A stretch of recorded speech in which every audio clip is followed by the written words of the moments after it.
Driving along Highway 55 on the way to McCall or Stanley. So Banks, Idaho here, we're kind of the gateway to the mountains of Idaho. If you blink, you may just miss the tight-knit community of Banks. I mean, the community is really what draws a lot of us to this place.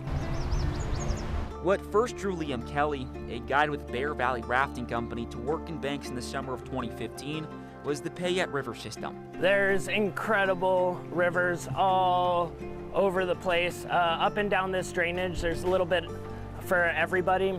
Within the whitewater world, the town is commonly referred to as the center of the universe. Really some of the best accessible hard whitewater in the world. But it's the community that's kept him and others coming back each summer. And it's a really just like accepting, welcoming community. People that are really excited about sharing knowledge, sharing skills, and showing folks down the river. Not too far from the river lies Banks Cafe. From food to beer to showcasing local art, Banks Cafe is where seasonal employees and visitors spend most of their time off the water. This is such a hub for community. Katie Deandra of Boise has been spending her summers working in Banks, previously as a rafting guide and now working at the cafe. While I think that there's really wonderful places that you can stop, I think the difference with Banks is the welcoming, warm energy from really everyone. She says living in this community is something she's never experienced before. From sunrise to sunset, we're all together and we're all really supporting each other. It's the support from others, she says, makes the difficult parts of living out of their car or a tent for the summer. There's like little access to showering and things.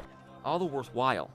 Where you just get lost in conversation with folks that you probably wouldn't have met if you weren't up in Banks and they weren't brought together by the love of whitewater and the love of community. While many who work in Banks in the summer live elsewhere during the off-season, there are a few who call it home year-round. There's a lot more to Banks than just what meets the eye. Katie Wentz says she was one of the original 17 people to be a resident of Banks. It's just amazing to be able to actually stay here for years on end.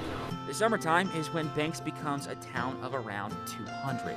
Like, we got people in here from Costa Rica, Chile, Europe, and it's just actually so awesome to know all these different people and get to learn about them. While Wentz loves her hometown, she says she dreads winter because that's when her friends leave. I've definitely developed lifelong friendships here. Wentz says people can get a lot more than just a meal from coming into the cafe. The raft guide community is a very tight circle. Like, once you're in that circle, you have friends for life. Telling by the friendly smiles and laughs around the cafe, it isn't too hard to break into that community. I've got just like a deep sense of gratitude for this place.